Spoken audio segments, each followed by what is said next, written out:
Well, today's project, a little Ingersoll Rand VR530C. This thing's doing something kind of crazy. Telehandlers, you can steer the front wheels and the rear wheels, but you have a control to where you can do front steer only, which just your fronts are moving.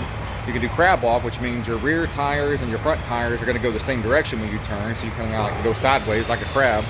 Or you can do all steer, which is the rear will go independent of the front. So right now in front steer only, we don't have, it'll steer all the way to one side to the left, but won't go to the right.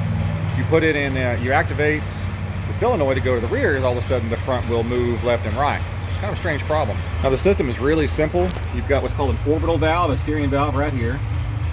Those 4 connections. You've got a hydraulic cylinder that goes on top of the axle. That's one side hose for your left and right. Goes out to that. And you have a 3-way valve here with 2 solenoids on it. And all this does is it takes 2 of the inputs from your orbital valve and just swaps them or locks it out to where nothing happens on the rear. So this shouldn't have anything to do with the front.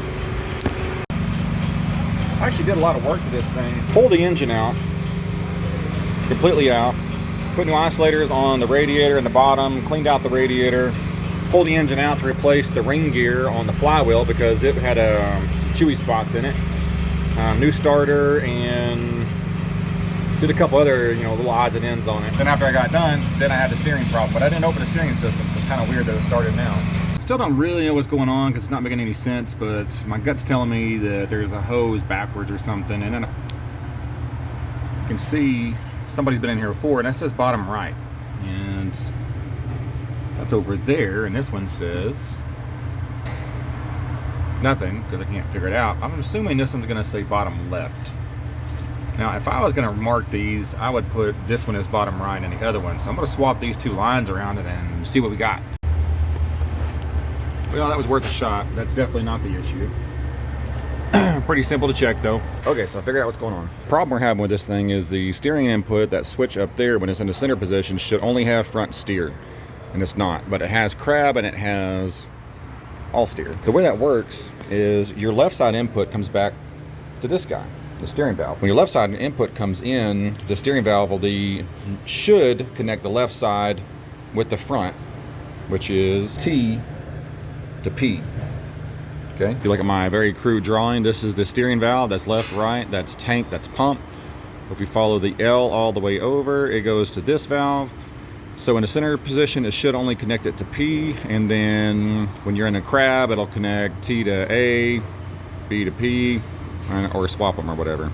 And it's probably backwards, but anyway, if you look at the valve, you can tell that that T to P should just go to each other, and it's going T, B, and A, which is linking the left side to the rear axle for some reason, which gives you no steering. On that valve, you can tell, or I don't know if you saw that in the video, but on that solenoid, there's a little piece of duct tape on top where it says top and one on the bottom solenoid. So somebody's been in there before. I believe they had a solenoid problem, got a part, installed it, and it sort of worked, so they just left it alone. But that was the no information given. You got to ask a lot of questions about this stuff. Keep asking the customer questions, find the operators, ask them questions about it.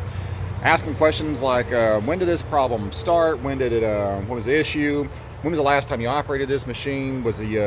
How was it running? All that kind of stuff to get all the information you can possibly get. People aren't trying to hide information. They just don't think it's pertinent information when you're asking a question. Hey, when's the last time, when did it mess up? And they're like, oh, I don't know. Well, when's the last job that you had on? Oh, we were over there on 4th Street, and I was like, well, how did it work on 4th Street? The front end was doing this weird thing back then, because then you jogged a memory and everything. This thing came in for a completely unrelated reason, and then when I was testing it out, making sure everything was working, that's when I figured out that the steering was a mess. Putting the flywheel on and everything else had nothing to do with the steering, and called the customer, and the customer didn't know anything about it either, but most owners don't know anything about their equipment. They have employees that go operate the equipment, and the owner's assuming that the employee is going to tell them, hey, we've got a problem with the machine, we put this new valve on, it doesn't do this. The guy who put it on probably put that valve on and just hit it and was like, it works good enough. So back on a little telehandler, got both valves. That's the new valve. That's the old valve. That one goes A, B to tank. That one's P to tank, or pressure to tank, but it's not actually going back to tank. But put the new valve on, go ahead and install the new solenoids and see what we got. Well, unfortunately, I had thought that I filmed a video of it running and functioning. The valve did fix it and everything, and the steering worked perfectly after that. It's good to go. But for whatever reason, I didn't film it. I just took a picture of it, and I think I was trying to film it anyway. I got sidetracked. So it worked really, really well. That is just goes to show whenever you're having problems like that, trace down the entire system, and if you need to, get you a piece of scrap paper or a cardboard box or something and a pen and a marker. Make your own hydraulic schematic. Now, that particular schematic on a telehandler is pretty universal to all telehandlers, from what I can tell. Most of anything with the front and rear axle that's going to have that selectable steering like all steer, crab walk, or front steer only, is going to have that same exact valve setup, going to have the same exact orbital valve, going to have the same hydraulic cylinders on the front and rear axle. So you can look up any schematic online at all. Now, some of the newer stuff's going to be different because there's some electronic controls, but the basic schematic is going to work. So something I did is I sat down my phone, got on a gargler, and just typed in telehandler hydraulic steering schematic, and I found one good enough. Now, the one I did find, it had some hoses that ran to an electronic valve bank for whatever reason, but the general gist of the system worked, and that gave me enough of the system to write some of it out. And then I went and looked, and I had one of the other guys help me trace all the lines out and figure out where they went. So created my own schematic, realized it wasn't right, and needed a new valve. Now, the problem was when I called Bobcat, they don't have a valve on hand. You have to order the valve. Valves in Chicago takes a week to get here, so by the time it gets there, then I have to go up and pull it out of the box and make sure that I'm the one that pulls it out of the box. We don't pay for a valve that we don't need and everything. So you kind of run into that sometimes. Parts people have absolutely no idea what's in the box. They don't even know what you're talking about. They don't know what the schematic is.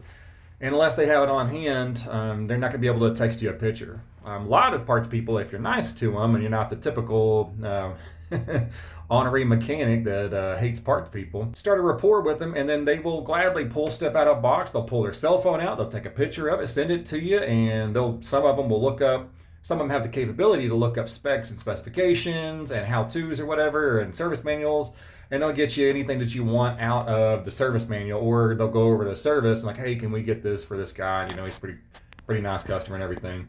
So that's how I figured that out. I hope you guys liked the video. Sorry that I didn't get a chance to film it actually operating, but hit the like button, hit the subscribe button if you got your own stories about a telehandler. Please let me know if you come up to working on something on it, got a little trick of the trade, or just want to share your own story. Fantastic. Thanks. Get out and fix it.